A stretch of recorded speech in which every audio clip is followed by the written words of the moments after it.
Are we ready? Yes. We're ready. Okay, good evening, everyone. Welcome to the Weisburn Unified Board meeting. I'd like to call the meeting to order. I need a motion to adopt the agenda, please. I'll move to adopt. Roger, thank you. Neil, thank you. Wendy, do you need to do a roll call? I can do it real quickly. Dr. Goldman, Aye. Mr. Martinez, Aye. Mr. Mora, Aye. Mr. Benuelos. Aye.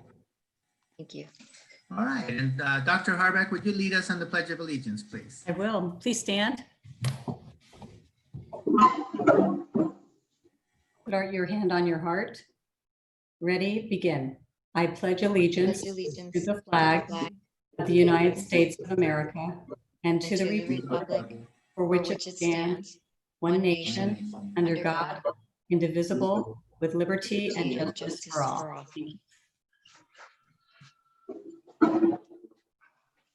All right, thank you. All right, Wendy, do we have anything from the public? Yes, I do have one public comment to read into the record. The public comment is from Michelle Hayes. I heard from a neighbor just this moment about a rendering for the old Dana campus, which now includes a preschool campus, a learning center, administration building, outside play areas, and my most favorite topic, an immersion public school, which I have no doubt is Mandarin.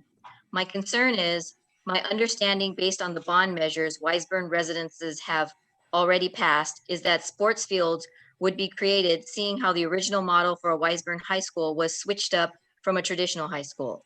Can you advise where these promised sports fields will be placed, seeing the original location that was informed to residents is now being repurposed for items stated above, if that bond measure should pass? Will this bond measure be on the November ballot? My other concern is, when is the long range plan being voted on? I have not seen one email from either Dana or Da Vinci informing parents that make up the schools, nor a flyer to the actual homeowners in the district that pay for the bond through their property taxes. This is feeling very much like deja vu when the board was moving forward with the Mandarin immersion without the Weisburn community's true feelings being heard. I would hate for this to be a repeat of that situation. Thank you, Wendy. All right, no other comments? Nothing at all. All right. Let's move on to the presentation, please. I'm sorry, I was on mute. So I want to introduce the team. They've been, again, I think I've shared this publicly a lot, but you know, Rick, Joe May, and Jim from LPA just have done a really tremendous job working with our team, and especially during these trying times. As you can see, probably a couple are working from home, and we've been able to sort of steer the ship to finish the master planning process in a way that I think was fruitful, that involved our community, et cetera. Had teacher input even during these difficult times. And so today we get a chance to sort of get to capture the process, to capture where we are currently, and to provide some input from the board, to provide time for the board to give input as a whole board. So with no further ado, I think I'll turn it over to Jim. Is that right? I'll turn it over to Rick. Rick, He'll go ahead and start. Turn it over to Rick. We'll kick us off. You want to start the presentation? Thank you, Blake. We're going to miss all those kind words that you kick us off every meeting with. It's much appreciated. So yeah, we're here today. This is actually one of the 5 final opportunities for the board to weigh in on this master plan that started way back in March of 2019, which is amazing, the long journey we've taken to get to where we are today. We're probably about 2 months off the date we projected when we started the process, but we'll show you what we're doing up to date, and we're going to solicit your feedback today. So you can go to the next slide. So we're going to talk about today's targets. Jim's going to walk you through program costs and a lot of the detail about how we reach the program costs and what the ramifications are, and how to understand the total cost of the whole plan as defined today. We're going to walk you through a lot of the survey results, the FMP diagrams recap, walk you through all the stakeholder priorities. Then after you've listened to all of the recap of all of the data points that we've actually acquired over the last literally year and a half, we're going to ask you finally to weigh in and give us your priorities through an activity, an online survey. And then we'll kind of wrap it up after that. So you can go to the next slide. So targets again. So the first bullet here is actually after today and after we get your final input, we're going to put a final bow on the plan and we'll come back to you again. Either if it's not late July, it might be August, and ask you to take final action and approval of this facilities master plan. Today, we're going to ask for your feedback on all the various components of the master plan, and then also not only feedback of the components, but ask for you to prioritize the projects and the components from highest priority to less high priority, based on all the things you hear today from the different stakeholders and then your own exercise. So I think with that, we're going to start it off. Jim's going to take us through the financial aspect of the plan and where we are today. So if we could go to the next slide, Blake, and the one after this. We appreciate the opportunity to present this draft master plan to the Wiseburn Unified School District Board, and I'll be presenting the project costs. I always get that fun part of saying what it's going to cost and the dollars that could be available to potentially support the needs identified in this facilities master plan. First thing to think about when we're looking at costs, there's a couple assumptions that we want to clarify to yourselves, what is in the budget or what is in the cost estimates and what is not. So the estimates include the maintenance and repair needs identified by the school site assessments and the interviews that we had M&O. And then it also includes the program and campus enhancements identified by the stakeholders and approved by the school site committees throughout the FMP process. Projects are inclusive. They are inclusive of both soft planning costs and hard construction costs. Construction costs are about 75% of the total. The other 25% is the planning soft costs. What is excluded from the budget are items that we don't know at this time. So utility hookup fees and connections, offsite work, land acquisition cost, if any, hazardous materials surveys and abatement, temporary or interim housing to do the projects, since we don't know how each project would roll out, and escalation. Since we don't know when the projects might move forward, escalation is not part of these current estimates, and the estimates are in 2020 dollars. If we could go to the next slide. So what you're seeing here first is the identified total need. Very often when we're doing a facilities master plan, we break the various scopes of work proposed down into manageable increments to facilitate prioritization by the different stakeholder groups. Because no master plan that we've ever worked on are you really able to accomplish everything within that master plan within the initial round of funding. So in this case, we have 15 scope categories that we identified through the process, and Joe May will go into those in more detail, but they include mainly modernization at the top, new construction classrooms, and then getting into the specialty spaces such as makerspace, STEM, STEAM, and electives, NPR, and then the student support services such as library, admin, getting into the systems and utilities, and then the outdoor spaces, technology and furniture. So these were the categories that were identified, and it totals for all of the facilities within the district and the improvements proposed in 2020 dollars of about $121.7 million. If we go to the next slide, please. And so when we're looking at, that's the total by the scope categories. Here's another way of looking at the same dollars, but broken out by the school sites. So you see the name of each of the facilities or sites, and then total project costs. And again, these costs are inclusive of both construction and planning soft costs. So the schools totaled about 61.6, and the other sites totaled a little over 60 million, adding up to that $121.7 million of need. We'll go to the next slide. And then we presented this information to the Facilities Master Plan Committee. Whenever you're talking about funding for school facilities, we always like to think about, and many people talk about it, like a three-legged stool. There's the local funding, which includes capital facilities funds on hand, developer fees that you collect on an ongoing basis, any community facilities districts or Mello-Roos, and redevelopment tax increment. The second leg of the stool is state funding. So funding that could be available for modernization or new construction, depending upon the district's eligibility to participate in the state school facility program. And then the third option, voter approved.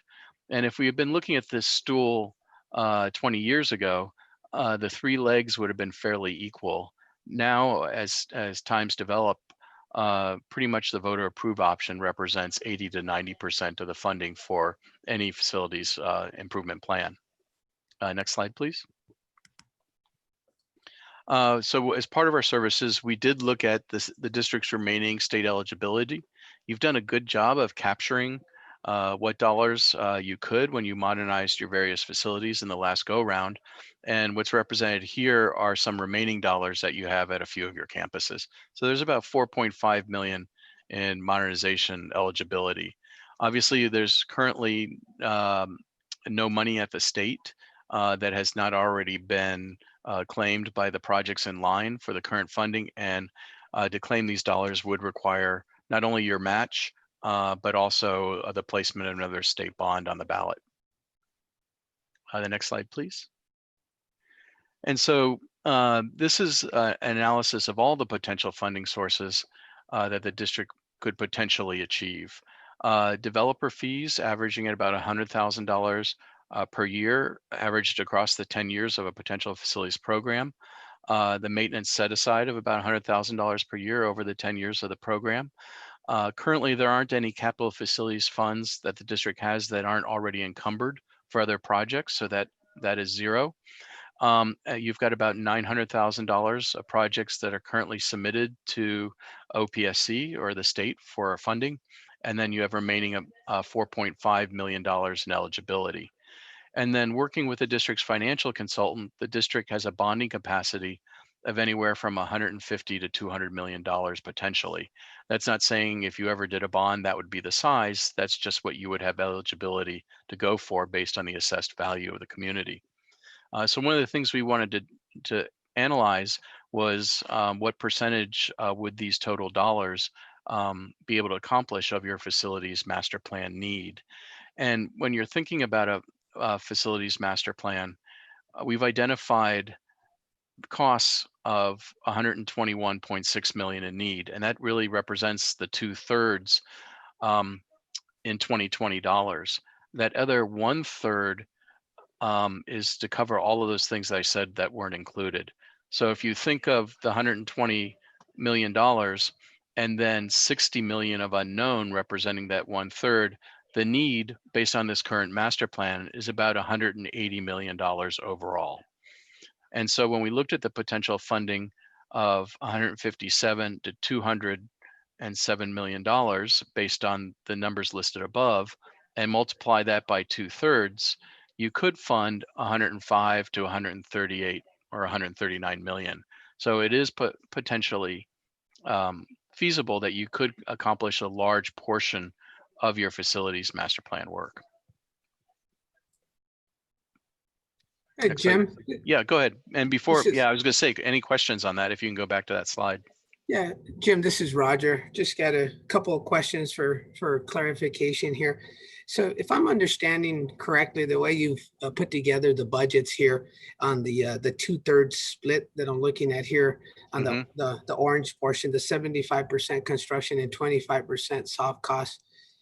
If we look back real quick back to slide number 6, for example, on just the first project, modernization of existing classrooms, is that chart there, that pie, is that telling me that from that $7.7 million allocation for those type of projects, that 5.7 million would be the hard construction cost and about $2 million would be for soft costs?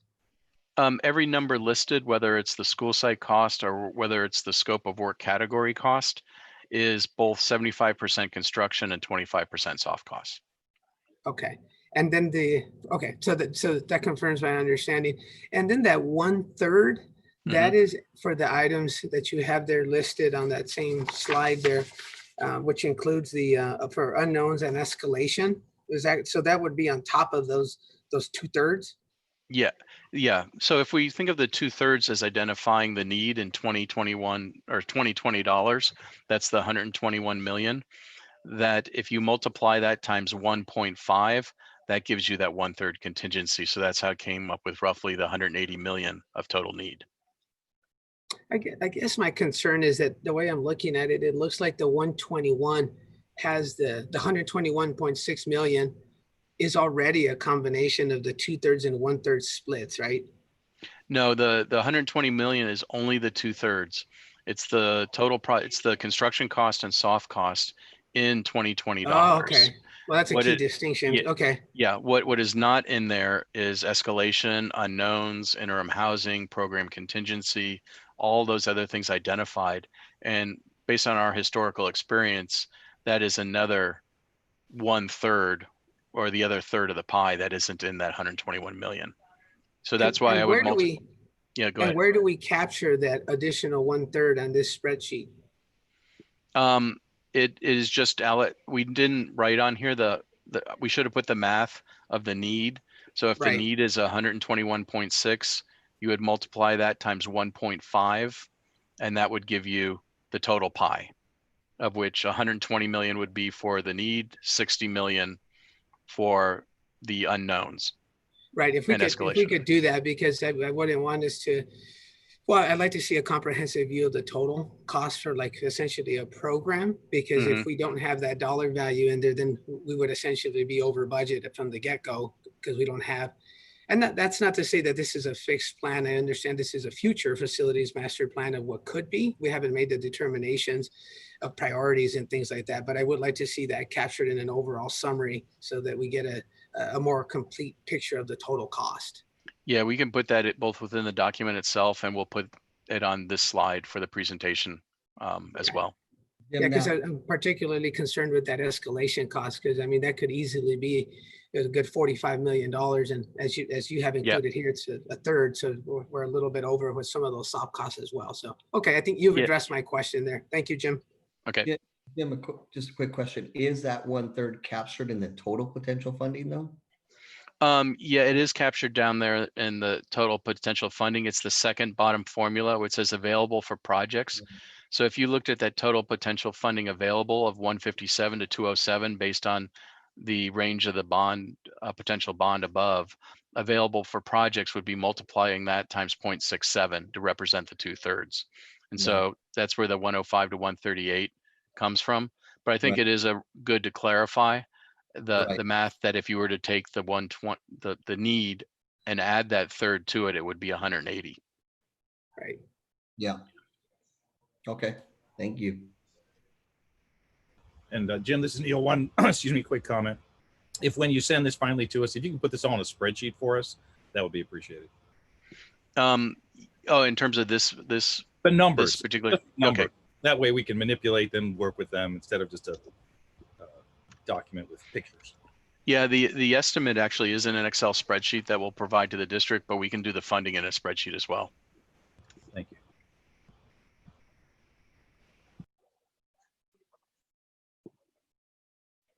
So I will turn it over to Jomei. Okay, thanks, Jim. So I just wanted to share with you, I know if you were at the FMP, the last FMP meeting, FMP 5, and then just wanted to share with you the results of that to all of you. So go ahead, next slide. So the first question there was just what schools that you're affiliated with. So it was kind of nice to see that there was a spread across all of the school sites, and some from others. There was a concern like, oh, why are there so many in others? And a lot of them had to do with the fact that they were representing multiple school sites. So it's kind of good to see there were representatives from across the district. Yep. Next slide. So just to kind of remind everyone, this is Anza Elementary, and the proposed master plan is showing some small reconfiguration areas for future shared collaboration spaces, some reconfiguration to the existing computer lab to convert that into a learning center, and appropriate support spaces for counselors and speech. And then some fix-it type of modernization for the NPR floor and roofing there, and some new construction up at the north, in addition to house the flexible lab and makerspace lab out there. Okay, next slide. 138th Street School. This is the oldest out of the 4 campuses. And so we are showing here in the colored boxes modernization of all of the older wings of classrooms, some reconfiguration in terms of library as well as shared collaboration spaces, and then a new addition to replace the portables back there behind the NPR for the, again, makerspace and flexible lab that can also dual as additional CDC spaces. And then replacing their very small administrative office with a new building. Next slide. Cabrillo, the newest out of the elementary school sites, again showing not much work in most of the classrooms, but just some minor work in terms of reconfiguration to collaboration spaces, as well as outdoor learning quads and a new central quad for them, and then their request for shade in multiple areas, including kindergarten area as well. Joe May, this is Roger. Yes. Just as we go along, I'm going to have just a few comments, but Yeah. just staying real quick on the Cabrillo one. I noticed on Anza and 138th Street, we have designated spaces for Maker and Flex CDC, but on the Cabrillo, we don't. Is that? Can we go back one slide? Yeah, if you go back to that slide, we are reconfiguring the existing computer lab next to the library into a larger makerspace, and that could potentially open up into the outdoor, quad area as well. Okay, and we're not touching any of the current CDC spaces. No, yeah, so okay. Yep. And then on all of the school sites where they had preschool, those would be moved out onto the centralized preschool at the old Dana site. And then so that also frees up spaces on some of these campuses that had preschool on them. Okay, thank you. And then what might not be clear on these is that, if our conditions assessments and our review of, for example, the last roofing reports and our interview with M&O indicated that, for example, the roof was leaky or they were at the end of its life cycle, we have included those items into the modernization cost numbers that you saw before when Jim was presenting. So it might not be like exactly noted on the plan that way, but some of these more larger maintenance type of projects, such as reslurring the hard courts or replacing the roof or HVAC units, those have been included in those costs. Okay. And so here you see we had asked the committee to rank their priorities in terms of the scope categories specifically for each of the school sites, and to put also put their district-wide hat on. So so for Anza, the top priorities that came up were safety and security, makerspace, STEM space, and then as well as modernization of existing classrooms. And that has to do with some re-roofing work at that particular site, because we're not showing interior finish modernization at that site because the building is pretty new and in good condition. 138th Street School, the top priorities that came up there were voted on as the new construction classrooms, the ones replacing those portables that you saw, and then modernizing the existing classrooms, the makerspace again, and then also admin staff support, so the new administrative building out in the front. And then for Cabrillo, their top priorities were makerspace again, and then also modernizing existing classrooms, and that again has to do with roofing repairs, as well as reconfiguring into shared collaboration spaces, safety and security, as well as the exterior play spaces. So that has had a lot to do with the shade structures that they were requesting out on the hard courts and the kindergarten play area. Okay, next slide. And moving on to Dana Middle School. So some of the improvements shown there in the proposed master plan are some curb appeal, like landscaping improvements on the parking lot, a new entry court, some additional science lab for 6th grade pod, an addition to the 6th grade wing classroom so that we can free up some space for shared collaboration spaces, as well as a reconfiguration of their current computer lab into a makerspace there. There was an existing professional development room that was next to the Project Lead the Way area, and then an expansion of the Project Lead the Way classroom into that space. Expansion of music, this is on the east side of the gym there, so that they would take over that existing fitness space, and then building a new fitness space out there by the play fields next to the science wing over there.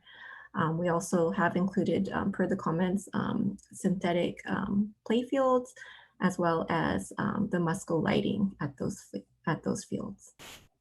Joe May, could I just add one thing? I think the science lab, that would be a reconfiguration to actually provide 6th grade with a true science lab. That's correct? Is that right? Those are actually an addition of 2 new science labs that would be dedicated for 6th grade. So they would be the same size as the 7th and 8th grade labs, and outfitted the same way as those rooms there. Yeah, so you see those 2 yellow boxes to the west of, on the west side of the campus. Those are 2 new science labs there. Joe May, this is Roger. Yeah. Question, I'm looking at the regarding the play fields, regarding the upgrades would propose or synthetic fields and lighting. When those synthetic fields were to be or would be put in, that would include the underducted drainage system for these, and also redoing like the infields, like at both of the diamonds. The reason I asked that is because during like the rainy seasons and things like that, all the water really flows towards the backstops, and it makes the play fields, I mean, really a disaster there. Does the green extend also to, am I understanding it right? The green extends to reworking the infields and the drainage? Yeah, it would be a complete, like pretty much a new synthetic field. Okay. That would include that whole entire area, and obviously the drainage system, the stormwater management that we're also required to do by code would all be included in that. Yes. Okay, thank you. Okay, and then the prioritization for this site ended up being top priorities, new construction classrooms. So the additions to those existing wings there that you saw on the map, and then also the makerspace, reconfiguration of existing space into shared collaboration spaces, modernizing existing classrooms that again had to do with some leaky roofs in certain buildings, and then also safety and security. Joe May, this is Neil. Question, if I may. Just looking at all this voting, this is really helpful, but I'm now thinking, what numbers are we looking at of the people who responded and voted here? Can you give us a context? I know you said how there was representation, but are we looking at 4 people, 10 people, 20 people? I don't have that off the top of my head, but yeah, I can get those numbers as in like split between each of the sites, right? You're saying, yeah.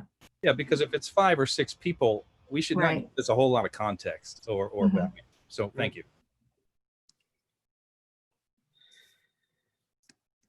Okay, go ahead, next slide.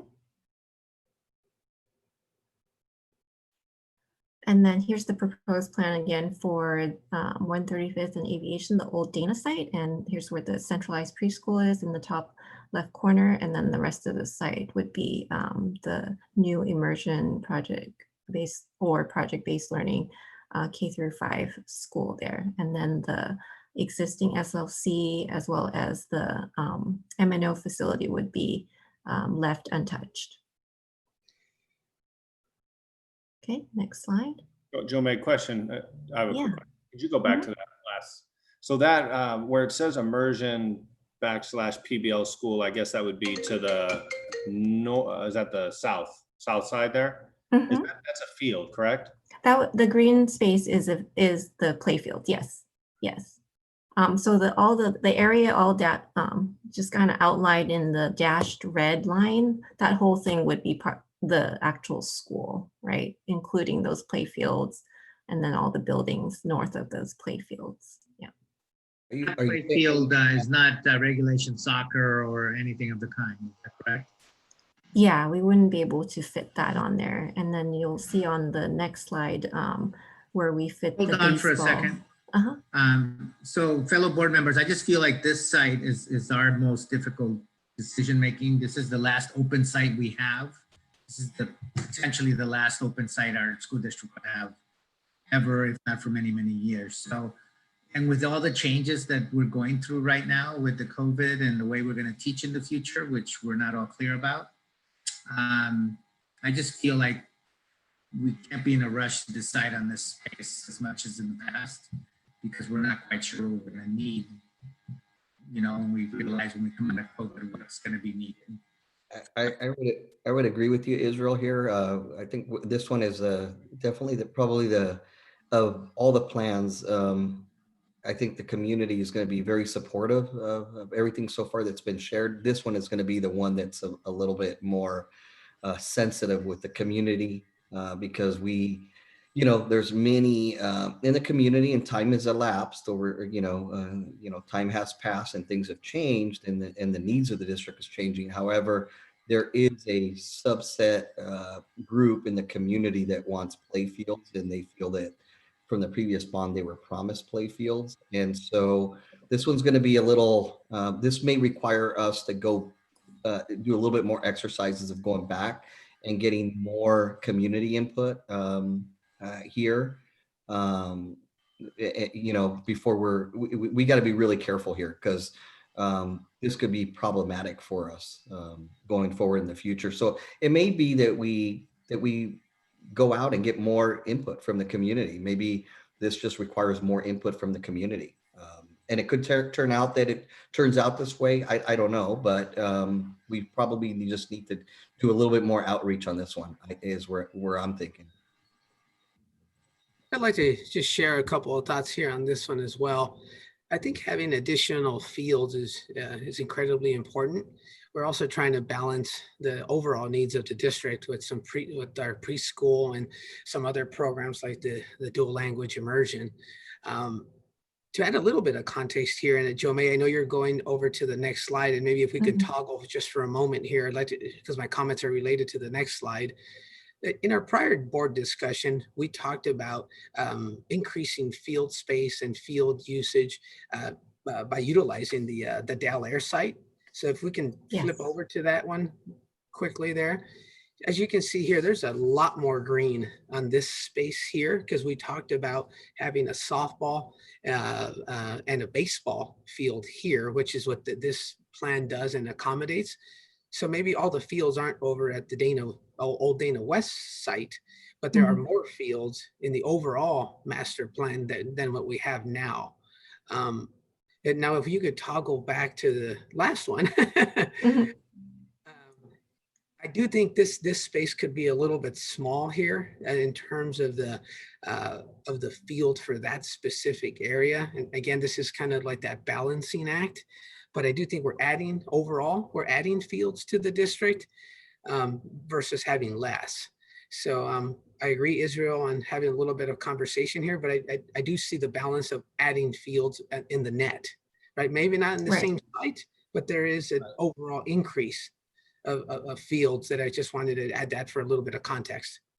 Yeah, and the discussion too as well is in terms of balancing the types of fields that are within the district and the needs at the high school. with some more soccer oriented type fields occurring near the high school campus, the need identified was for more of the softball and baseball. And when we actually looked at the baseball on the 135th and Aviation site, it doesn't overlay or fit within that campus, but it does fit on the Del Air site. So that was a little bit of the thinking, as well as why the fields are over on Del Air as opposed to on the 135th site. And I think And that's on this side, it would, the only thing with regulation that could fit would be that, probably that soccer and then softball. And I think baseball didn't really fit. Yeah.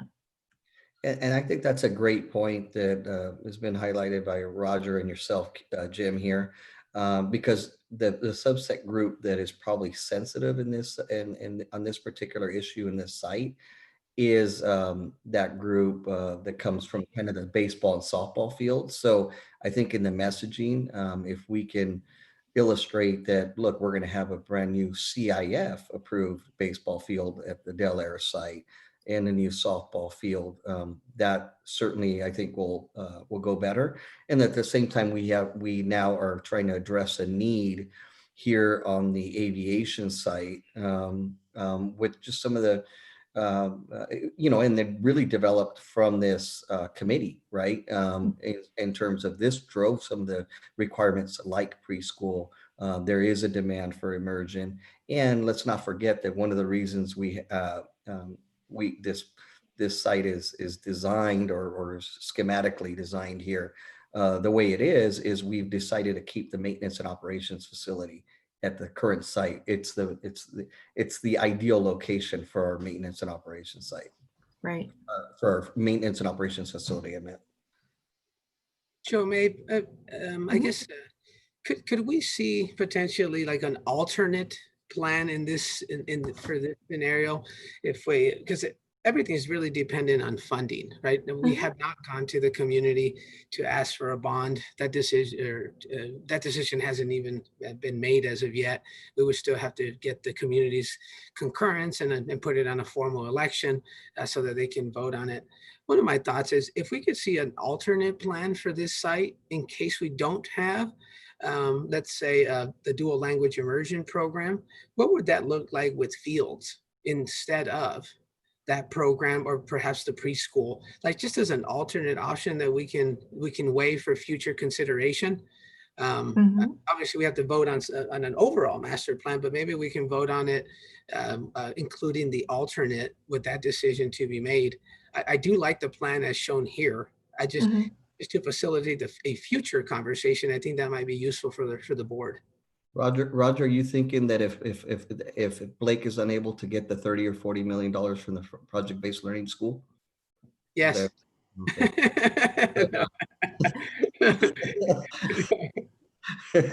No pressure, Blake. Yeah. Previously we did show a field and it was the soccer. Are you saying putting the soccer and providing a alternate cost for that, a soccer field instead of this immersion school? Potentially. Right. Yeah. If we could show something like that, I wouldn't want you to redo all the numbers of the overall master plan, but just as an added option, whether that's whatever that overall add or deduct, because obviously if we were to remove a big program like this, it would be lower. So I prefer to keep the higher cost in there since it's a facilities master plan, and it would go down from there, not necessarily up. Right. So we would leave the parking in the preschool, but where the immersion school building and field is shown is where we would show a soccer field potentially, and show what that delta lower would be.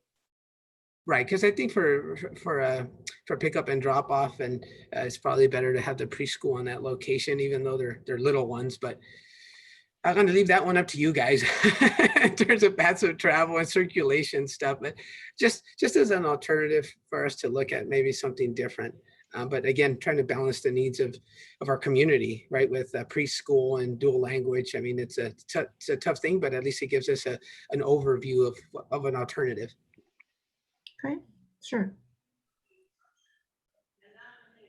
Okay, next slide. Actually, one last thing, if I may, the plate washer, who is that for? The play structure, so yeah, so we're just calling out the play structure. That would be for the emergent school, but then on the preschool side there, you would have a play structure there separately as well, but like at a different scale since it's for different aged kids. Thank you. Jomay, what are we talking about in terms of, it's a little difficult for me, how many classroom, in terms of the building for the immersion and project-based learning school, how many classrooms are we talking about? We're showing 12 classrooms as well as 2 kinder, so 14 total. 14. And then a separate space for makerspace. Makerspace, and is that an NPR stage area that I see Yep. too? Yes, like an NPR maker, and I think I sized that the same as, it's probably the same size as Cabrillo. Okay, and then it looks like an admin area as well? Yeah, on the top right, it's an administrative office.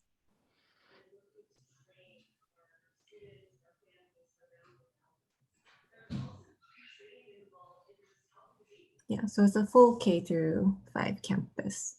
And that admin is admin and staff support spaces as well, faculty work and faculty lounge.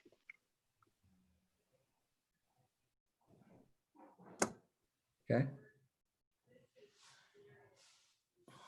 Okay, and then at the Del Air school site, we're currently showing for the school side, modernization of those existing facilities, reconfiguration of the administrative office, expanding the parking lot. And then obviously on the west side, we're showing the brand new play fields, which are synthetic fields with the CIF regulation sizes, and then as well as the netting required on the perimeter areas for protection of the neighbors. Yep, and then also lighting. I think this one we had budgeted the same lighting that is at the adjacent park, which are slightly smaller type of lighting, not the Musco type. What is the area there between the parking lot and the play fields, that kind of a brown area? Is that just like a hard court? Hard courts, yeah. Hard courts, okay. Great. And then presenting this to the committee, they had prioritized on the aviation side. I had split up the two as in separate projects, as in the preschool versus the immersion school, and then they voted for preschool. And then the other question down below was, if there was a choice between language immersion versus a project-based learning type of school, which would they choose? And it looked like more people chose the language immersion type of program. And then at the Del Air site, we asked them to prioritize between the play fields versus work done at the school building facility, and they have prioritized the play fields. And if you go to the next slide, we did ask them to do an overall prioritization. So amongst the school sites, the priority was the centralized preschool at aviation site. The second would be the project-based learning or language immersion school site. And then the third priority would be 138th Street School. And then in terms of scope of work categories, what came up as top priorities were safety and security, technology, infrastructure, and equipment, outdoor learning environments and exterior play spaces, as well as the makerspace, and then modernization work on existing facilities or classrooms. Jomay, this is Neil. Just one observation on the voting. Mm-hmm. The fields at Del Air, or rather the baseball fields and softball fields at Del Air, were a evolution, I believe, at the board conversation and not privy to this group, so they wouldn't have voted on that. I think we should keep that in context. Mm-hmm. Thank you.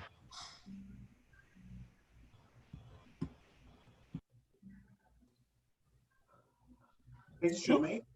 All right, I'm going to walk you guys through. So Jomay gave you a whole lot of detail on the FMP group, the 5 meetings we've had. I think she showed there's about 29 different people within the FMP committee. And so you saw all their priorities. we want to make sure you see the kind of the full range of data so it can maybe help you understand when you make your decisions. But we obviously had a lot more stakeholders involved, and we're going to walk you through the different priorities that the different stakeholder groups provided to us throughout the whole process. And just to refresh your memory, we showed a slide, I think, last time.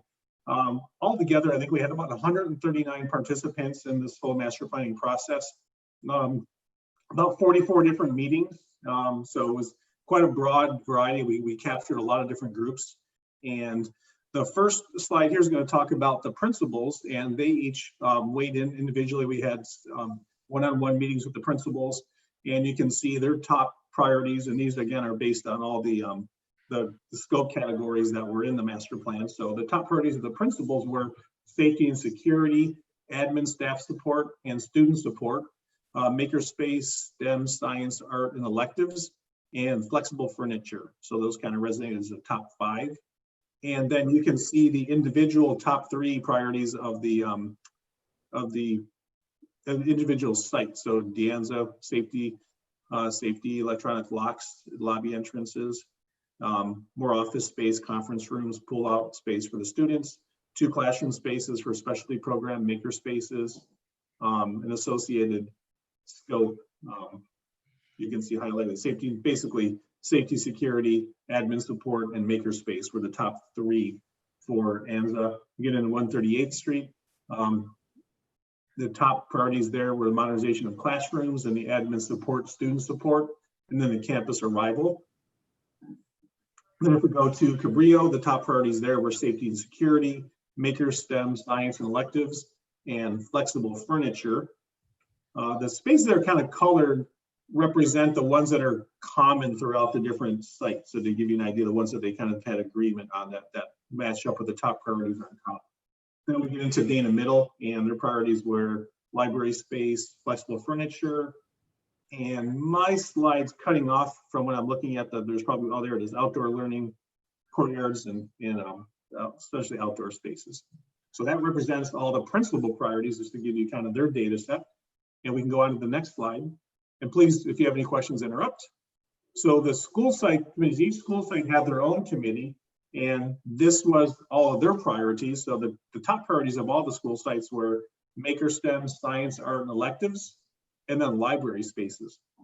And if you looked at that per school site again, so ANZA, you can see associated scope of work. I'll just go to the kind of the categories. NPR and food service were the highest priority, safety and security, and then maker, STEM, science, art, and electives for ANZA. And then we get to 138th Street. The admin, staff support, student support spaces were the highest priority. Then we get into the new construction of the classrooms, and then library space. Cabrillo, the school site committees, their top priorities were exterior play spaces, playgrounds, play fields, and hard courts. Campus arrival, parking drop-off, and entry plaza. And then outdoor learning environments, quads, and maker spaces. You get a blend of categories 12 and 4. Then we get to Dana Middle, and they're, whoops, oh, there it is. There we are, sorry. School site committees, again, Dana Middle School is a maker space, STEM, and again, for the fitness room and the music room, Project Leadway expansion is again, makerspace, STEM. And let's see, I'm losing the bottom piece again for some reason on my computer. I can't read the last column there, so. And then continuing on with the school site committees. Oop. I want to go back again.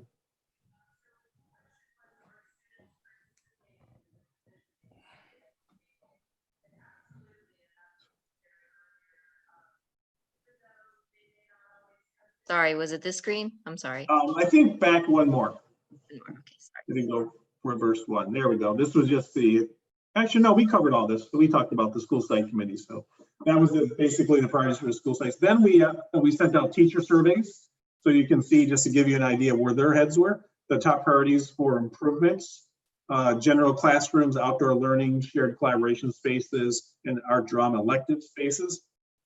In terms of the categories, and then the priorities were modernize and new construction, outdoor learning environments, reconfigured classrooms, shared collaboration, And then under art drama electives, is makerspace, science, art electives. Then if you looked at the teacher surveys by school site, obviously these are surveying their own sites. So the top priorities were the maker spaces, the art drama lab at Anza. The music room at Anza was the second highest priority. Then the front reception shared collaboration space was the third highest for Anza. Then we get into 138th Street. The general classrooms were the highest priority. Then second was shared collaboration spaces, followed by front entry reception, staff support spaces. And then on the right-hand side are the kind of the general classifications of the scope categories. Cabrillo, outdoor learning areas were the highest priority, shared collaboration spaces second, and then the multi-purpose room. Then we get into Dana. The general classrooms are the highest priority, outdoor learning areas, and library and media center in terms of Dana. So that's the teacher surveys. I feel like I'm feeding you this like with a fire hose, just throwing all this information, all this data to you guys. It's a lot to try to absorb. It does represent a lot of work over the last year or so. So the classified staff actually have their own survey, and their priorities were, as you can see, admin staff support, student support spaces, under safe working environment, ability to control different features within the working environment, technology, getting technology up to date, secured storage spaces, place to store personal items, sufficient storage spaces. All that came under the admin support category. And then the facility is conducive, encourages collaboration and more office space. So that just gives you kind of a general idea district-wide of the classified staff. Then FMP survey, the district-wide top priorities are the centralized preschool at 131st and Aviation, new project-based learning, language and the immersion school, and the work at Burnett Elementary. So those, and the categories are obviously safety and security, and then technology, outdoor learning, and modernization maker spaces under those. And Rick, that's actually a summary of what Joe May went over for the FMP committee. Right. So yeah, this is just kind of It's a repeat of it. Yeah. And then by school again, just you can see each school and the top three priorities. So Anza, the top one, safety and security, makerspace, and modernized classrooms. You get to 138th, it was new construction of the classrooms, modernized classrooms, and then admin support spaces. Cabrillo again, makerspace, modernized classrooms, exterior play areas, and reconfiguring classrooms and shared spaces. Rick, on 138th Street School, what were the new construction classrooms? Is that the makerspace? What would that consist of? Yeah, so it was a new classrooms. New construction. we go Oh, back there to is just one classroom at the back where the CDC is currently to replace one of the portables. So I think there's like one classroom out there, and then there's a flex lab and a maker space there in that addition. To that slide, just to. Yeah, Is that like the PT? No, that's not the PTA room. Would it? Or is it an actual classroom for instruction? Okay, we'll go I think back. it's to replace the CDC.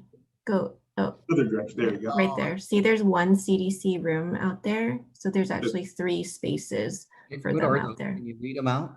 One looks like makerspace. Makerspace, yeah, makerspace. Okay, so that is I get- Flex, and then CDC. So the Okay. makerspace and Flex is under the electives category, and then the CDC classroom is just a typical standard 960 square foot classroom. So that would kind of replace the portable that was out there. And then we moved music into that space that currently CDC is in, which is the room that's stuck onto the NPR. And Jomay, that little green space next to it, is that supposed to be kind of like an outdoor learning area? Is that the intent? Yeah. So the intent of that is just more enhanced like landscaping and stuff that could be utilized for outdoor learning versus hardcore, which is more like a just asphalt kind of cost. So just a little bit more cost in that particular area. Okay, thank you. We can go back. I think that summarized all the different. There's one more priorities. slide.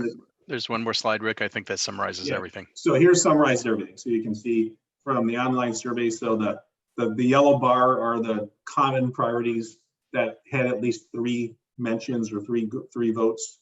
So teacher surveys, you can see modernized classrooms, new construction, outdoor learning, reconfigure classrooms, maker spaces. You can see the facilities master plan committee, the top 4 there. The security, technology, infrastructure, outdoor learning, modernization. Then the principal priorities are listed again, just as a summary: safety and security, admin, makerspace, flexible furniture. School site committees, their top 2 priorities: makerspace and libraries. Focus group interviews. These were when we actually met with all the individual groups within the school district, such as the special education group, the technology group, M&O. These were their top priorities. Their technology infrastructure was the highest priority, existing building systems, toilets, basically systems, reconfigure classrooms, shared collaboration spaces, then outdoor learning environments and quads, and then makerspace, STEM, science, art electives. Then Rick, I had a question, and I'm not sure if you guys may know this or may know this answer or not, but obviously technology has, changes so rapidly. The question that I have, our technology infrastructure, in terms of assessment, how, and I know we've made some improvements, but how outdated are we, and what kind of upgrade do we need? And in terms of now, whether it's the next few months or maybe this next year, with this pandemic, there's going to be a more of a reliance on technology infrastructure. So do you have any idea where our technology infrastructure as a district is today? And I'm not sure if that's a fair question. I was just wondering if you might know.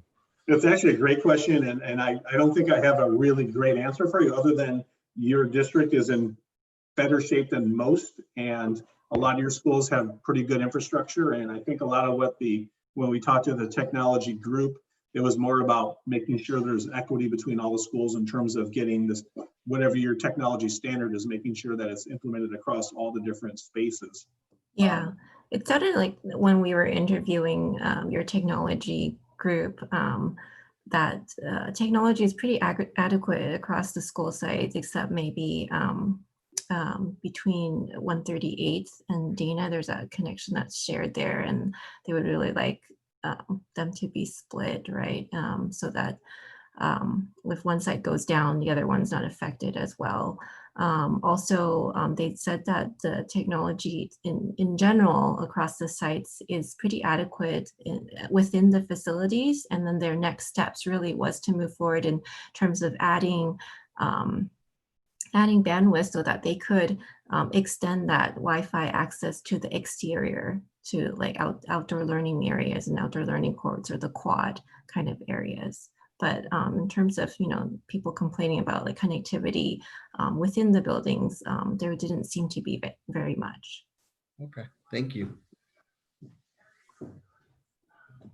Was there any more questions on just this? This is a good kind of summary slide of all the things we threw at you just now. So give you an idea of where all the different groups, where their heads were, and where the kind of data points for you to consider. Rick, this is Roger. A question in terms of just scope of the facilities master plan. And maybe this is a combination as well for you, Blake. Did we limit the facilities master plan study to, I'll just call it Wiseburn, like K-8 sites, and not include the high school component of it? Meaning Wiseburn High School, because there are some unfinished projects that I would consider to be district projects. So I was wondering if we tasked or hired and requested, whatever the proper phrase is there, for you guys to look at, LPA to look at the high school site. In particular, I'm thinking about the soccer field that's unfinished. We got a kitchen and a black box theater. Those are just 3 of the items that come to mind off the top of my head that I know we would need to finish to have that school site, that high school site completed. Is that not a topic that we engaged your services for? That's correct. It was excluded from the breadth of what we were doing for the facilities master plan, with the idea that you had invested all the dollars and have basically a fairly new high school. I think there was always an understanding that there was always work to do. Even the day you opened the doors, there's probably work to do, but that was beyond what the breadth of this facilities master plan was to consider. Okay, thank you for that clarification. I just wanted to make sure we're on the same page with that. Thank you. And Roger, I could just add too that I know we were discussing obviously pre-pandemic and pre our current situation, working on some options with Matt and Da Vinci to be able to finish some of those projects over there, and probably need to re-engage in that conversation so we can make it happen faster or sooner rather than later. But that's why it wasn't a part of this as well. Okay. And Blake, just to kind of add to Roger's items there of maybe unfinished work, are we having, because of our building structure there, are we having technology issues? Because it seems like we have connectivity issues there, but I'm not sure if we've improved that, but I know at one time we were having some issues there. So we're talking just so I'm clear, we're talking the actual 201 Douglas building. Yeah, the high school. Yep. Yeah. So to my knowledge, the connectivity issues as per Wi-Fi is strong. The issue still remains the cell phone service or cell service is not, and that pretty much is still the same. So any data, when you're accessing data from your own personal device, it's not unless you're connected to Wi-Fi. Got it. Okay, thank you. One point I'd like to add, just again to piggyback on Roger's comment and LPA team, why it's so great for you when you send us the spreadsheet, is any additional things that weren't included in scope can be added so we have the bigger picture in one place as well. Thank you. All right, I think that was it for the stakeholder priorities. I think, Joe May, you're going to cover the scopes of work, which we've been touching on through this whole process. Yeah, I won't spend too much time on this. These are the FMP scope of work categories. Next slide, please. So, we broke all of the master plan scopes of work into like smaller bite-sized chunk as Jim had mentioned, into these 15 scope categories. And I don't know, I guess maybe I'll just, rather than, trying to describe them all, like, are there any questions on what's included in any of these categories? Because I guess like right after this, we're going to ask you guys to do a prioritization type of activity where you're ranking these. And so I just want to make sure you're clear on your understanding of what's all encompassing in these. But we've been talking about these like this the whole time in this presentation already. I was a little unclear following up on Nelson's comment. This is Neil on the technology infrastructure. What exactly is that other than bandwidth? So technology again is like in increasing the bandwidth at each of the school sites. So then in preparation for the future in terms of like, students having more devices to handle more than, the one-to-one that you have currently, right? So it's some of it is preparation for the future. But they also mentioned, for example, Dana is very advanced because of the teachers, right? In terms of use of technology and really increasing that bandwidth there so that they could do more with technology in the future, and that category also includes equipment. I know the IT department also has a goal. I mean, obviously technology is constantly changing, right? But right now, a lot of the classrooms have just the projection screens and outdated projectors. They were saying that, they would like to move more towards LED flat screen monitors and at least like 2 in each classroom space, so there's multiple projection opportunities in each room. So some teachers currently have that right now because of grants that they've applied for personally, but it's not a standardized thing across all of the school sites. So that's kind of what that category would encompass. Joe, can I ask for a quick clarification? I'm sorry.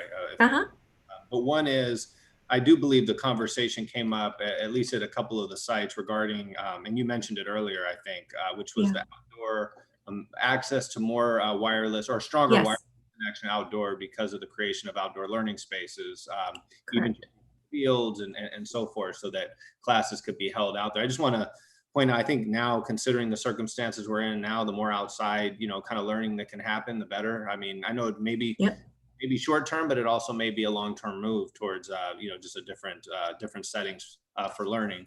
Also, I have a question, just curiosity. Under safety and security, technology infrastructure is camera systems, and I probably asked this before, so I apologize. Camera systems under safety and security, or was it under technology infrastructure? Camera systems would be under safety and security. Yeah. So Cool. that safety and security category also includes like fencing type of improvements, as well as fire alarm upgrades that would need to be done. For example, if you're doing a modernization, by code, you would have to upgrade the fire alarm at some of the school sites and things like that. So where our cameras are now drawing back to one room, so one a network room or server at each school sites. I know we've started transitioning to just drop side DF cable network cameras basically. If we were to extend that though, the infrastructure needed to run a network camera, that would still fall under safety security. I guess that's what I'm getting at. Yeah, right now that would I think it's still under safety and security. Yeah. Jermaine, to add to kind of Blake's question there with regards to safety and security, what about door hardware? Are we looking at door hardware being under safety and security? Door hardware is also safety and security. Those safety locks and electronic door locks, that's all under safety and security. Okay. That's correct. Okay, perfect. Yeah. Blake, a question for you. I don't know if LPA was privy to the safety and security analysis that was done by our third-party consultant. Was that included for them to include in this plan? It was. Thank you.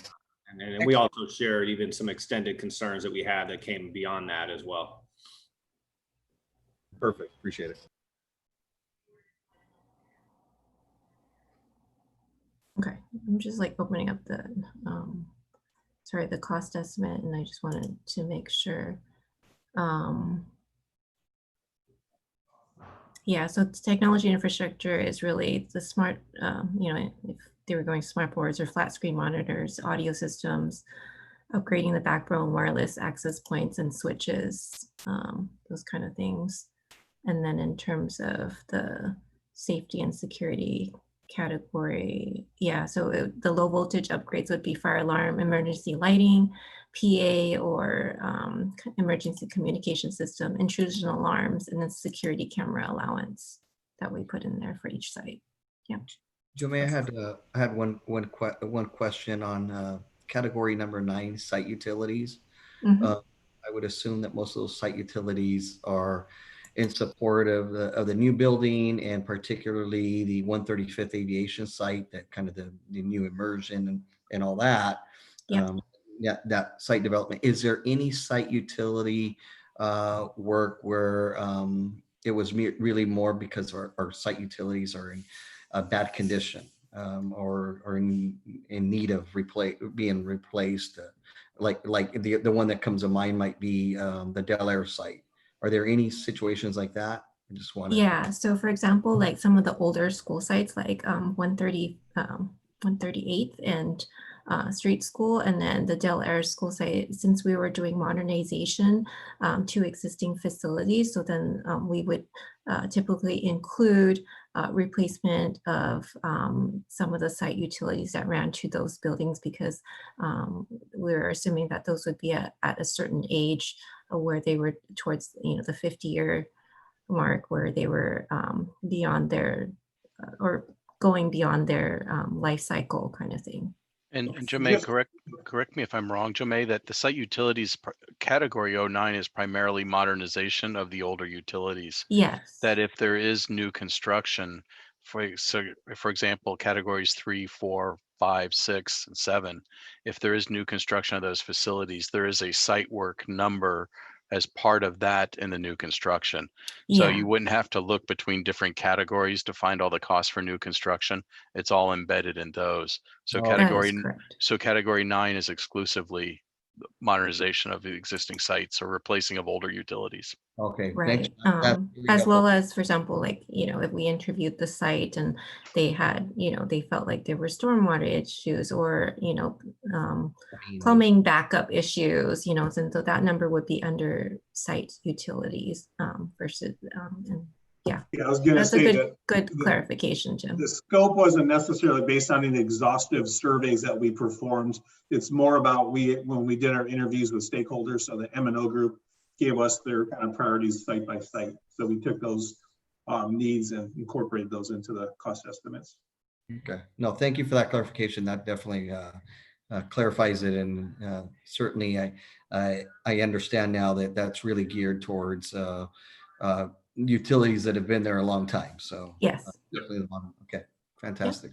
Yeah, likewise. Okay. Thank you for that clarification on that site utilities, because even though those are not the attractive projects, when a pipe breaks, they become priority number one. So it's good to know where those projects are at. So thank you for that clarification.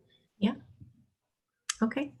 And then on the next slide over, so I'd like to run the first board activity, and then that's just run through SurveyMonkey, and we're asking you to, similar to the FMP group, also now knowing, you know, some of the priorities from all the various different stakeholders, to give yourselves a chance to also rank the eight different sites, as well as the 15 scope award categories.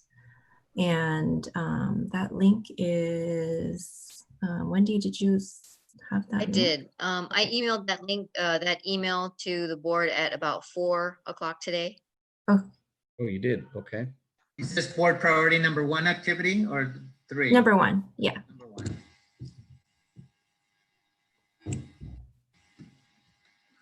All right. Wendy, What time are we setting aside, Jermaine, for this? It was about 4 o'clock today, about 4:10, somewhere around there. Okay, there you see it.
How close is everyone in terms of completing the first question? 2 minutes. Okay.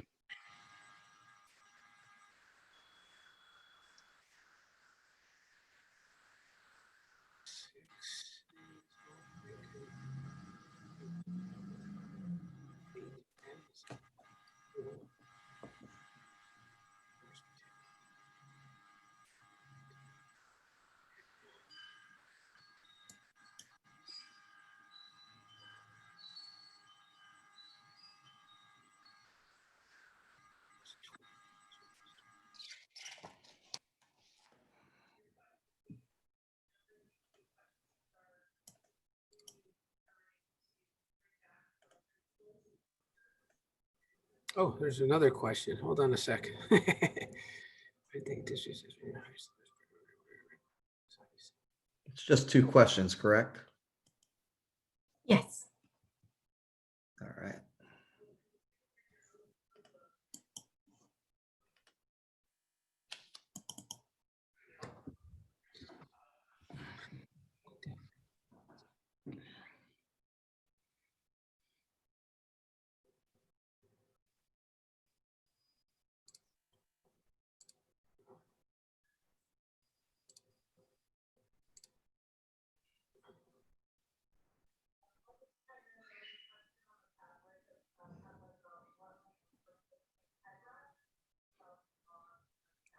Interesting to see the results here.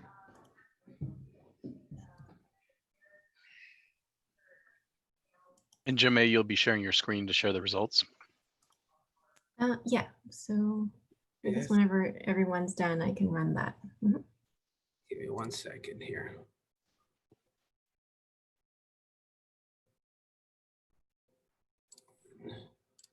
Two.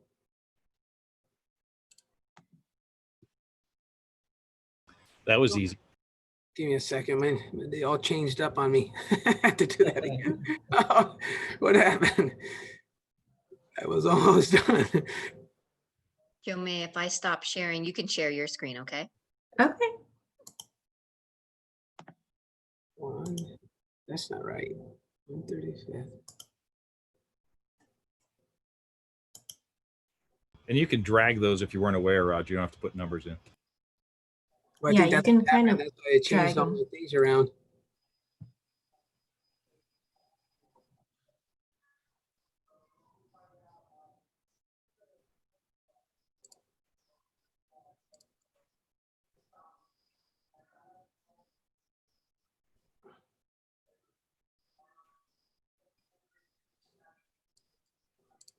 All right, where's 6? Where's my 6?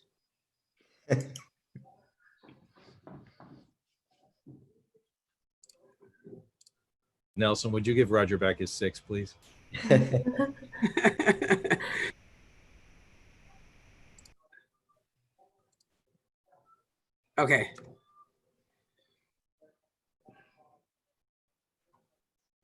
Okay. Is everyone complete or? Yes.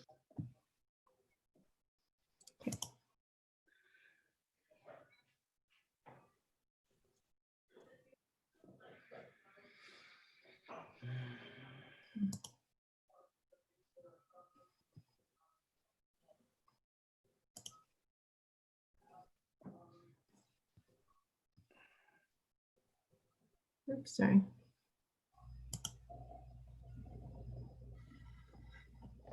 I'm gonna just export these out.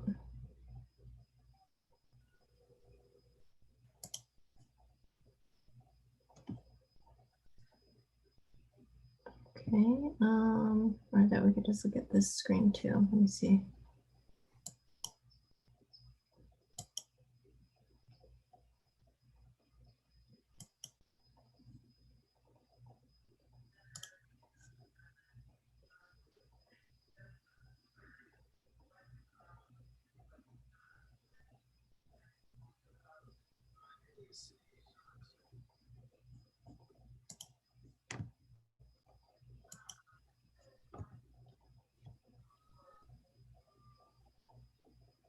Okay, so are you guys able to see the screen? Is there any way you can enlarge it, Jomei? Or Yeah, hold on. See if I can open it up in a different program so that I could zoom in. Hold on.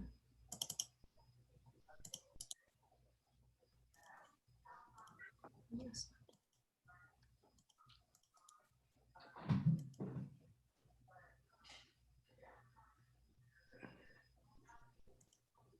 Where'd it go? May, can you email me that desktop background? That's a great background, by the way. Thanks. It's like virtual That's what vacation. our envisionment, by the way. That's pretty nice. it's a London eye right there. Okay, hold on. This is 2006, 8. No, so many of these. Where did it go? Hold on.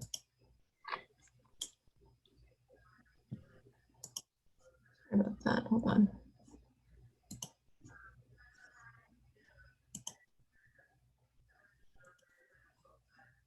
Jomei, when you had that last PDF up, I think there was an option to just a plus option at the bottom where you could have, I think you can just, so if you can get back to that original PDF you had brought up. This one, yeah. Where did that little? There's a plus in the bottom right here. corner. Okay, I see. Okay, yeah, because you're sorry, the Zoom thing is coming. There we go. Okay, is that better? Yes. Yes. Okay.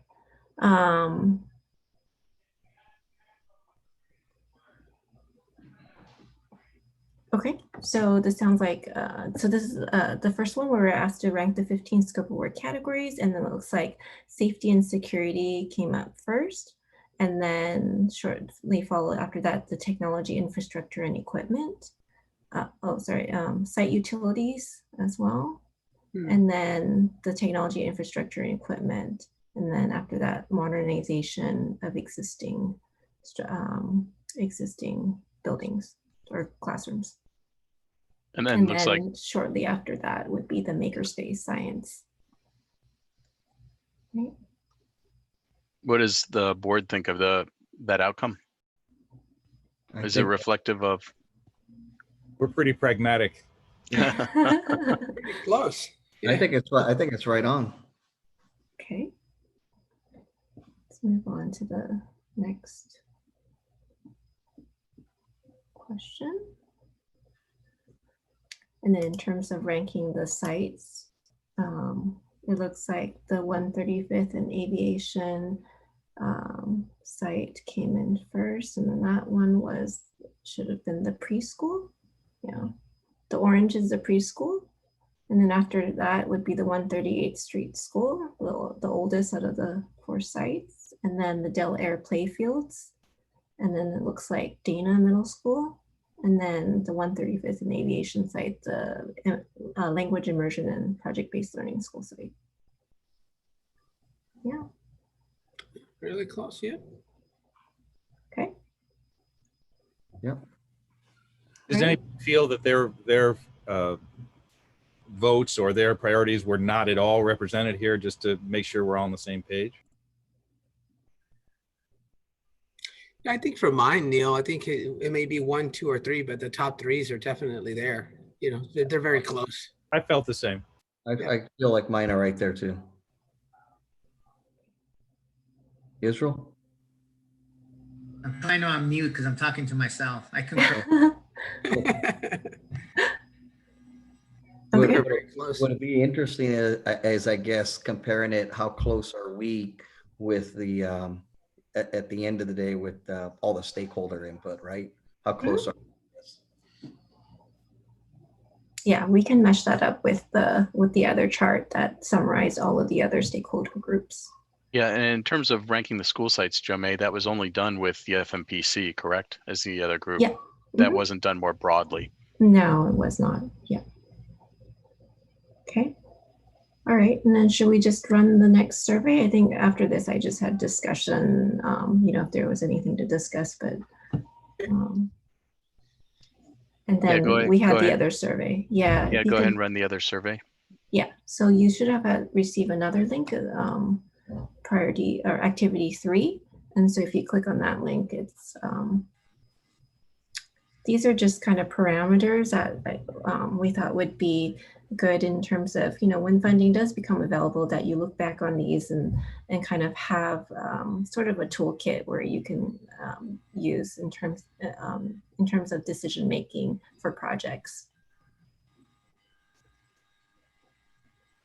So this next survey should be, you kind of slide the bar to the left or right in terms of which area you feel like is more important. Ooh, hold on a sec. And these are out of 100, so 50 is the midpoint, correct? Yeah, yes. Okay. Yeah, midpoint is, it could go either way, right? And yeah, so we're asking you to, for example, would you, if funding were, some limited funding becomes available, would you choose between elementary school sites versus the middle school site, or is that an important factor in your decision making, etc.? So there's I think there's like four questions there. So Joe May, this one works like kind of in reverse order or something, because like the first question is elementary. I'm just trying to clarify. So it says elementary school sites and middle school. So if I were to go elementary, the number goes down, say if I go to the left, it says 40%. Does that mean I'm 40% for the elementary and 60 for middle school, or the other way around? It's kind I of, see what you mean. Let me see. I'm not sure. Roger, you put it's a weight. So forget the weighted. number way. Yeah, If you're leaning you it would to the left, you're putting a priority on the one on the left. Yeah. Leaning more to the right. All right. Okay. Yeah, so you just drag it towards the side that you're leaning Got it. more importance to. So, but you don't have to pay attention too much to the percentage number. Yeah. So Joe May, on question number 2, the struggle I have on question number 2 is that, today we're in a different situation. We've been blessed by the community to really build some brand new schools with Anza, Cabrillo, and Dana. Mhm. But for example, and I think we've seen in the recent survey, 138th is certainly behind. So, I think in my case, given the information today, I would probably lean towards completing the master plan build out so that we prioritize 138th. Is my interpreting this question correctly, the way I would answer that? Yes, that would be correct. Yep.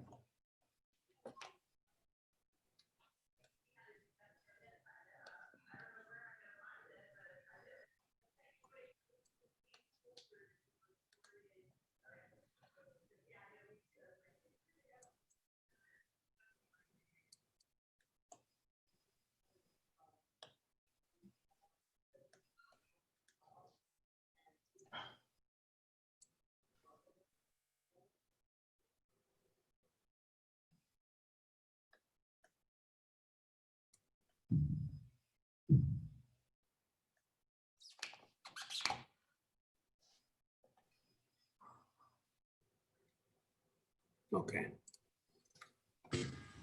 Question 4 is kind of a trick question, huh? They're all trick questions. They're all kind of tricky, right? Yeah. Hey, Nelson, it depends on whether the community sees your answer. Yeah, obviously I'm gonna support the school site needs over anything, but I think the community is supported. Yeah, you could look at it that way too. Yeah, who wrote these questions? I'm not sure. They are I'm really struggling with this because these don't seem like criteria that I would use. So I'm struggling here. I'll do my best. I'm struggling. All right, are we done yet?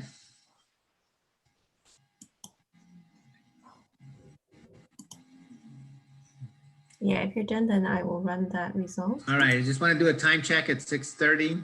How much time longer are we expecting? There's only one, as Joe May's doing that, there's only one other open discussion item, our final slide, in terms of, and it's just a general question. And so we'll ask that as soon as Joe May runs the results of this second survey question. Okay, so Your I'm gonna activity. run it. I'm gonna run it now. So, okay.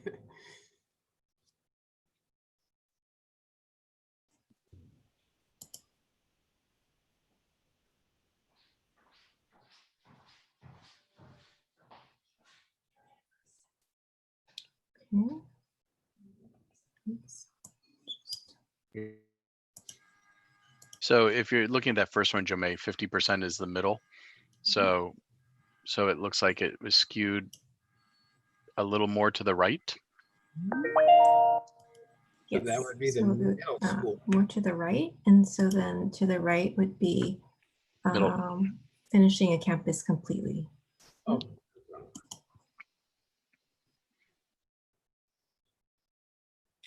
Oh, I'm sorry. I think that was question 2, right? Was that Question 1 question was 2? elementaries or middle. Oh, yeah, you're right. So what happened to the question here? It's kind of cut off, right? Can you export it? Yeah, that's what I was gonna do. I think it's Because of the sometimes when format you gets just- messed up. Yeah. Yeah, the format gets all crazy.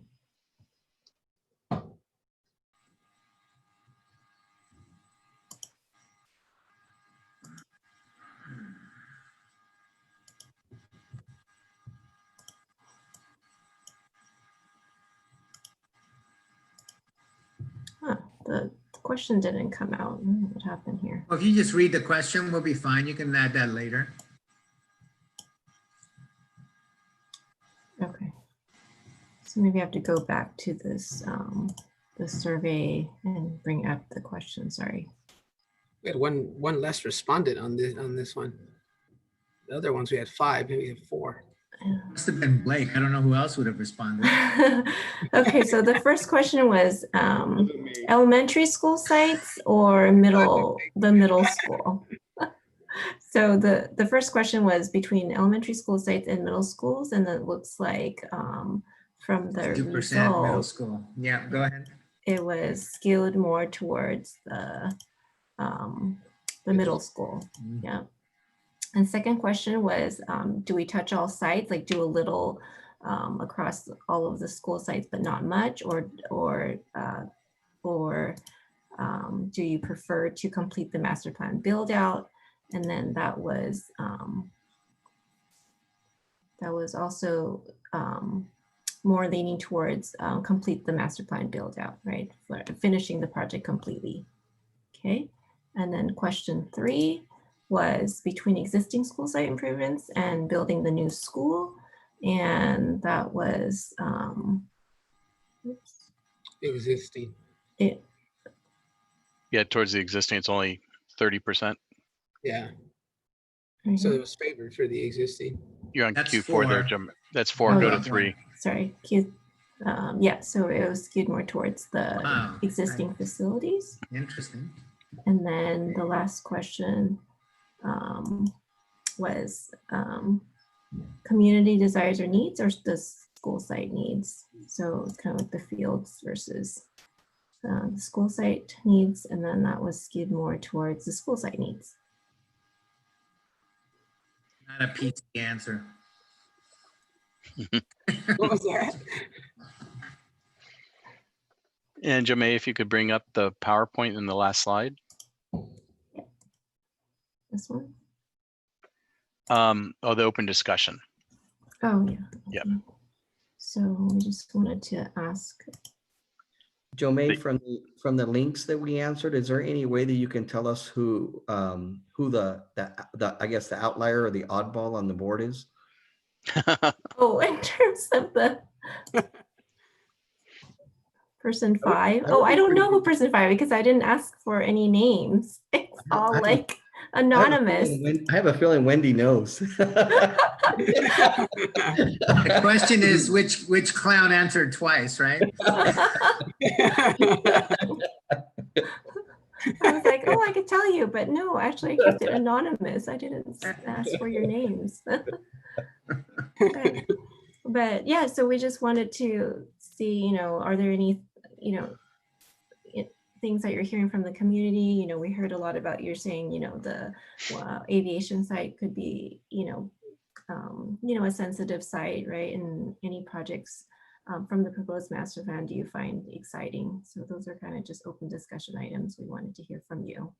And also, really, did we miss anything, or is there anything else that we really should take into consideration when we are talking about priorities within the master plan and aggregating all the results from all the different groups, including yourselves, that we interacted with?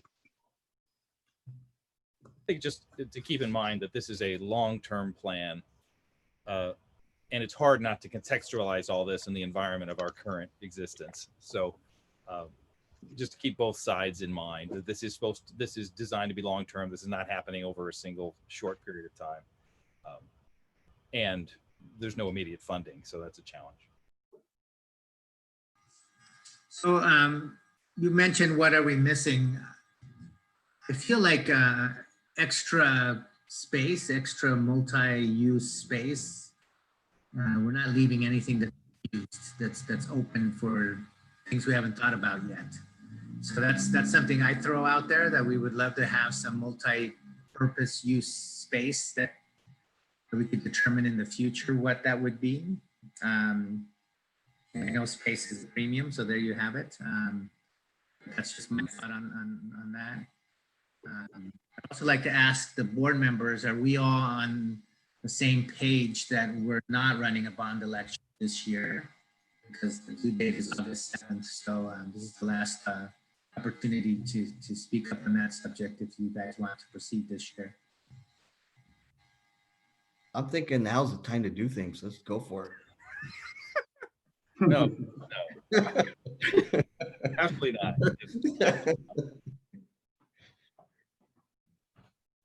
From my end, you have a couple of questions here, Joe May, like which projects do you find exciting? The ones that I find exciting, I'll start with that one, but the projects I find exciting are really that the project Lead the Way, the Flex STEM spaces, because we're adding some of those components, those maker spaces to the other elementaries.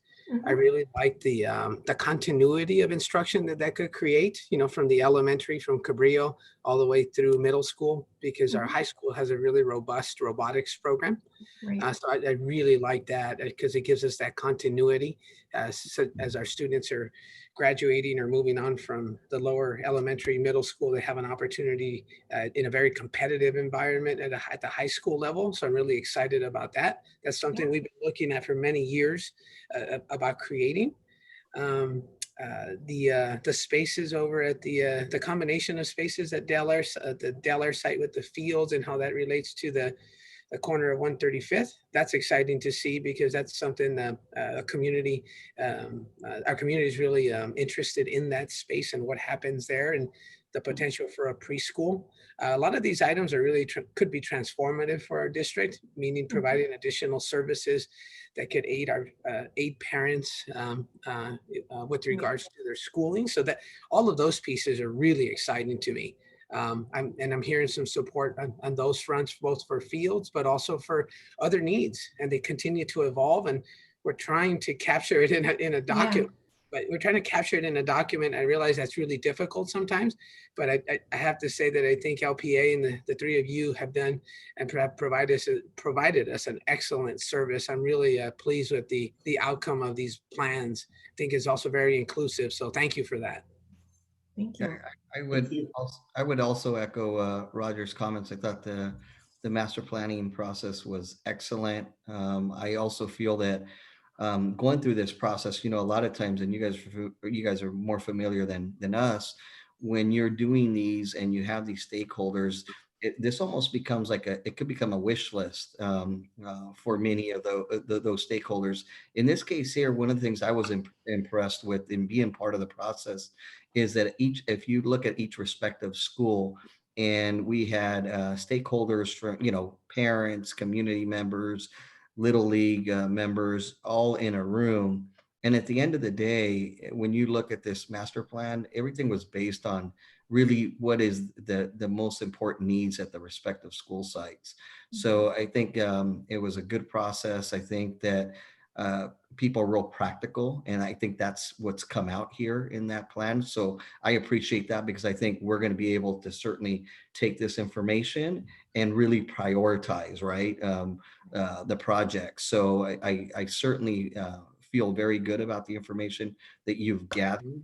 And like Roger said, I am very excited about the play field space at Del Air that you guys came up with. I'm excited about the preschool. I think the community is going to be thrilled with that particular area as well. And I'm also excited with what's going to happen at the respective schools with a lot of a lot of those collaboration spaces that seem to be a common theme at the elementary and middle school. So again, I also wanted to thank you three for the hard work that you guys have done here. It definitely it shows. So thank you. Thank you so much for your kind words. Thanks. I was just going to add that even though these seem like really difficult decisions, this doesn't mean if you decide on something that's it, it's final, it's in print, and you have to live with it. Obviously, this is a living document.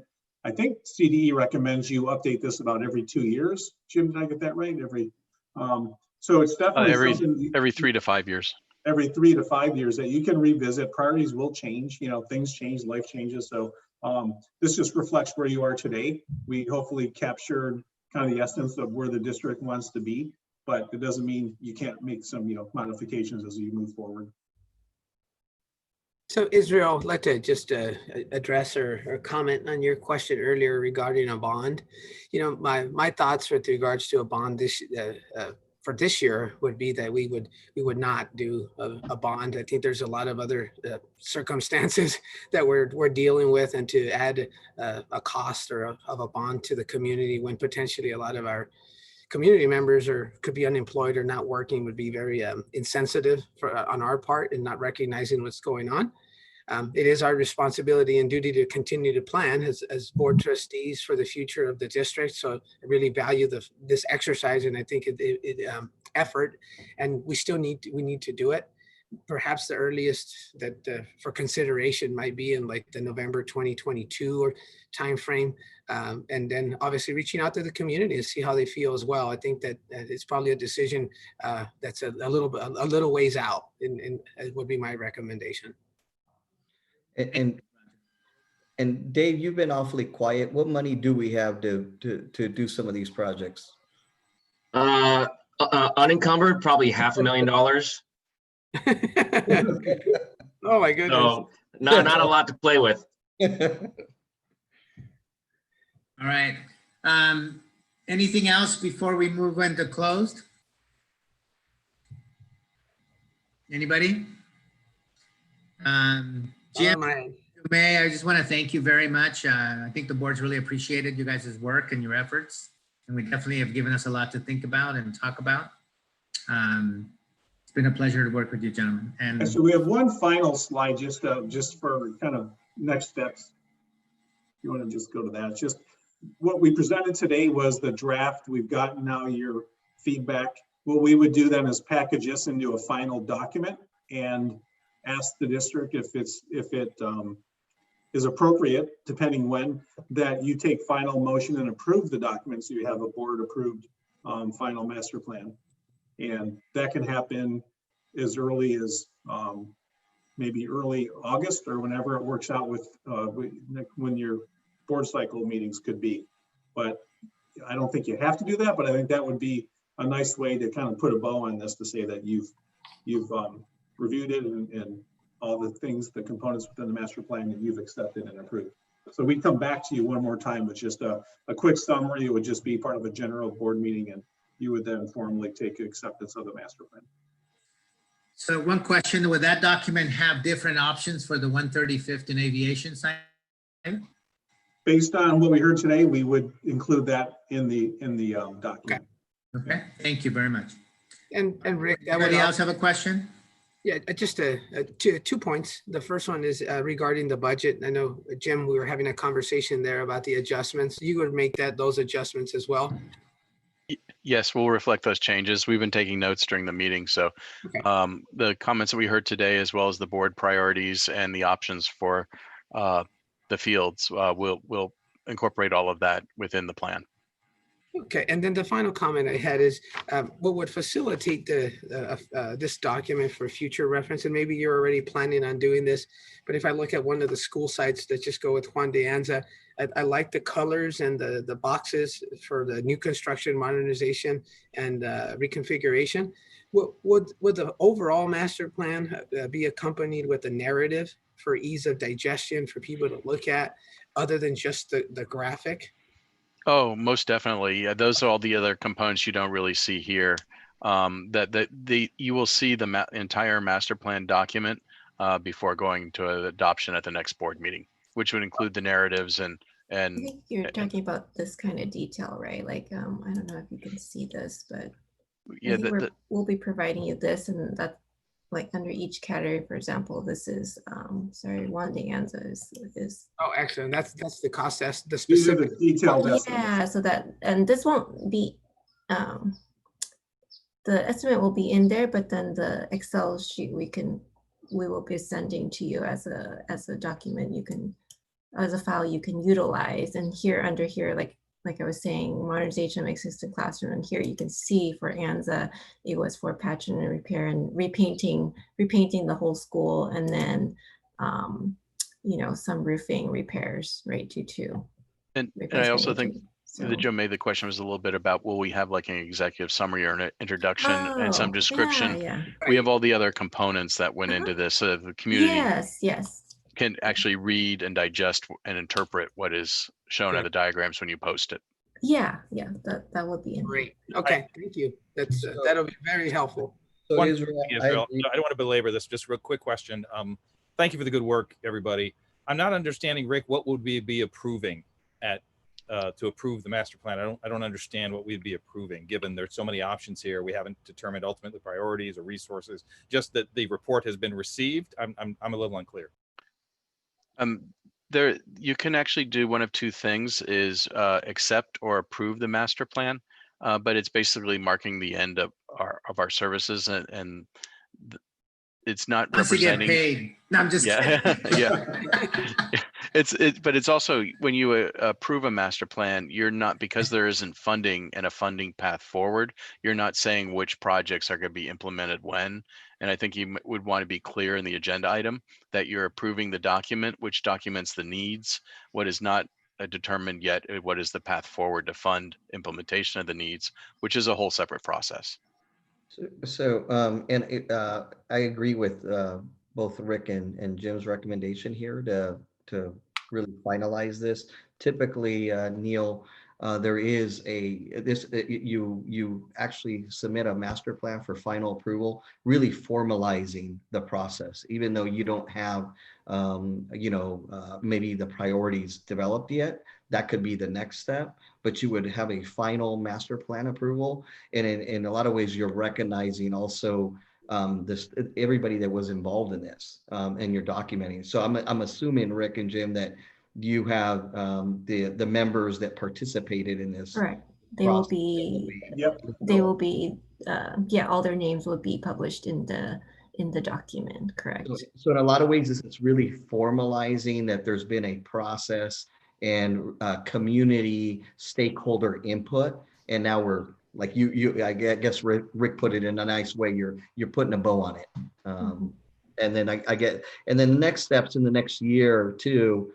We probably have some time here to really maybe engage some input from those stakeholders, but it really becomes more of our decision, I think, in terms of how we're going to go forward in prioritizing the projects. So that would probably be the next step here, is after we have this final plan, is really go through it, digest it, and start thinking about how we're going to prioritize. Yeah, and once the district knows potentially what the funding streams might be and what those dollars might be, LPA can help you run scenarios reflective of the priorities that are outlined in the master plan. So we can help with some of the effort to more quantify, because that's usually the next phase of the master plan that we do when a district immediately knows what the funding is, which is not the case here. And we would have actually tying those dollars to the priorities and actual projects for the community, to be very clear to the community of what you're looking to do. Blake, we're also, is in 2022 or 23, where one of our bonds, the community will stop paying on that, right? So that's probably going to also increase our bonding capacity by a decent amount. And I'm gonna say it's 2023, but I can verify that for you, Nelson. Okay. I mean, one pretty quick after that, maybe 25 or 26, where I think we're even better off. That'll probably be part of the messaging piece, because even if we were to pass a bond in 22, we probably wouldn't do the sale of the bond until 23 or something like that. So that could be a good messaging piece to the community. Dave, do you remember when those come off? I'm sorry, I don't mean to belabor. Do you remember we had that discussion with Tim Cardy at Piper Jaffray?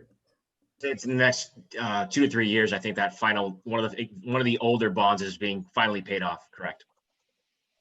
But we can get specifics. All right. I'd like to wrap it up, guys, so we can go to closed. Anybody else have an urgent comment? Does everyone need a 10-minute break so that we could, how about 7:05 to close? That makes sense? Good. That's good. Wendy, do we use the 6 p.m. link? Is that the one we use for closed? No, I have a separate link that I can email to you. It's on that one sheet that had the agenda, but I can send that to you right now. Send that to me and make sure Joanne has it too, please. I will. Okay. All right, folks, 7:05. Thank you, everybody. Appreciate it. Thank you again. Thank you all very much. Thank you. LPA. Thank you. Everyone.